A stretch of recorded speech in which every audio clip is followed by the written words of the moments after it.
อีกแล้วอ่ะ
อ้าวอาร์ตมาพอดีมาได้กินข้าวเฮ้ย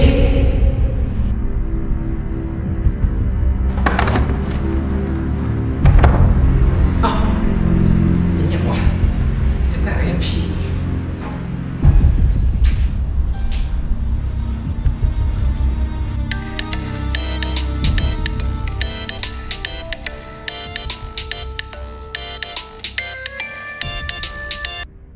ฮัลโหลอาร์ตพี่แสบพี่ประมองยังป่านี่มึงได้เสียงไหนเดี๋ยวก็เดี๋ยวมันเสิงแล้วยังนะเอาว่ะพี่มายไรเดอร์เสียงแล้วเอาเดี๋ยวฮัลโหลยังวะ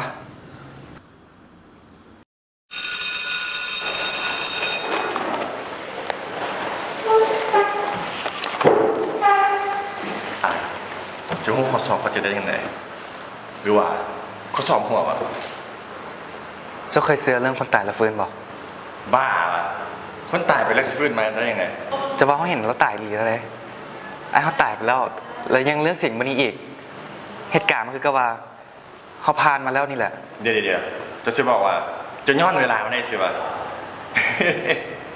จะบ้าอะไรเรื่องแบบนั้นไม่ได้ในหนังท่านแหละซอฟเบิ่งเข้าเบิ่งหนังอะไรเจ้าแหละ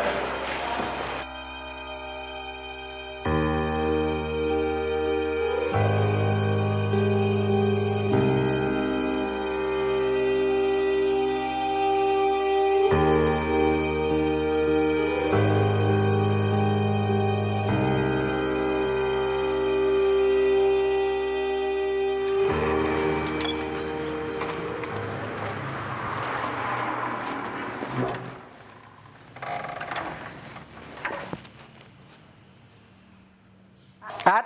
เฮียครับมันหลอกกันได้เองเด้อบ้าวะไอ้นี่โบเป็นผีเอกแท้ว่ะไอ้ไปส่งไปตลาดแป๊บหนึ่ง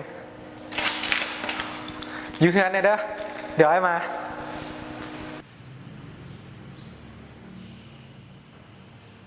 โดย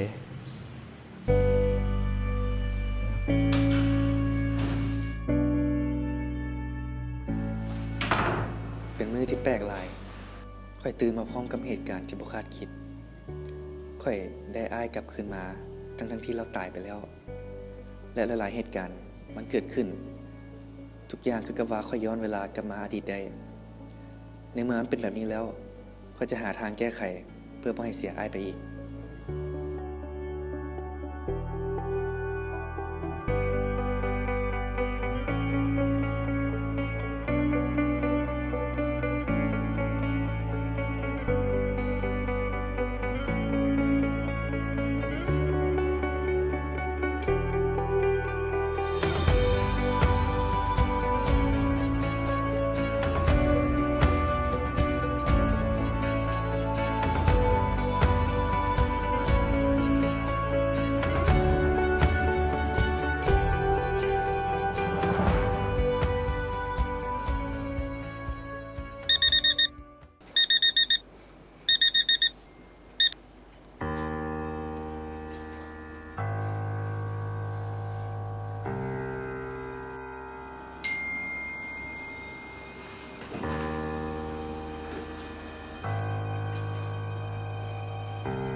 เอก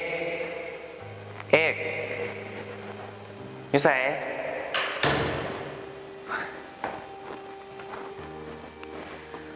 เอกเอกอ่ะสวัสดีเอกเอกเอาอาร์ตนั่งถามไหมให้กำลังเห็นแล้วตัวมากอยู่นะหรือมันแรงเข้าไปสลองอยู่นอกเนาะ บอเดี๋ยวสิเป็นคือจะแล้วอีก ฮะ นะกินอยี่นี่แหละแล้วมื้อนี้นะบ่ต้องออกไปใส่เด้อบ่ต้องออกไปใส่เลยเด้ อ่ะเพียงเขาพ่อเข้าไปใส่ นะอยู่บ้านนี่แหละออกไปนอกมันเสียเงิน เอา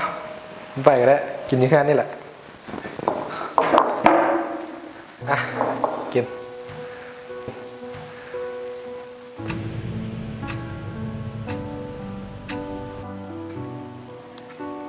นี่เขาออกไปซื้อเครื่องเป็นหนึ่งเด้อ ได้ไปไวๆเด้อ ห้าเอาไปใส่ในมื้อนี้นะ เออ ห้าเอาไปอีกเด้ พ่ไปใส่ดอกโอ้นั่งเฮ็ดเวียกอยู่นี่แหละ โอเคเดี๋ยวเป็นหนึ่งมา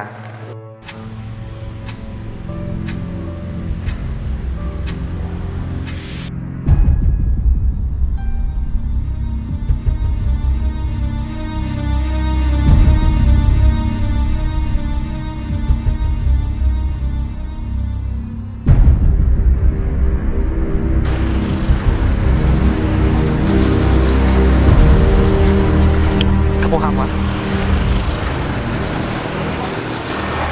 เอาเอกออกมาอย่าง อ้าวอาร์ต เดี๋ยวจะเฝ้าขับมาเด้อ ฮะไม่เกาะไม่ได้ยินนะเดี๋ยวข้าไปหา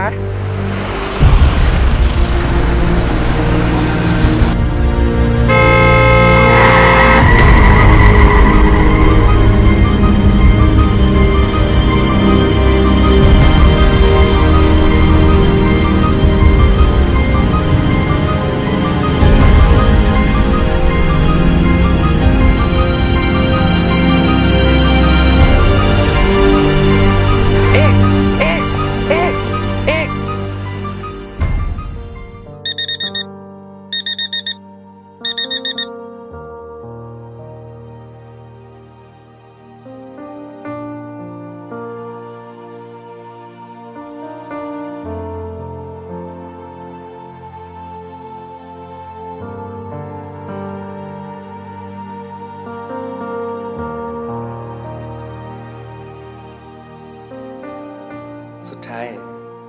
การที่เราย้อนเวลากลับไปอดีตได้มันก็เห็นให้เราได้รู้สิ่งที่ผ่านมาและคิดจะแก้ไขมันแต่เชื่อว่าทุกคนต้องการที่จะให้มันดีแน่นอนจึงไม่ค่อยจะมีโอกาสได้กลับไปแก้ไขปัญหาในสิ่งที่ผิดพลาดมาให้ดีแต่ก็บ่สามารถเปลี่ยนแปลงสิ่งที่จะเกิดขึ้นได้ฉะนั้นเราควรเฮ็ดมื้อนี้ให้ดีคือกับว่าเป็นมื้อสุดท้ายของเราก่อนที่เราจะบ่ได้เห็นมัน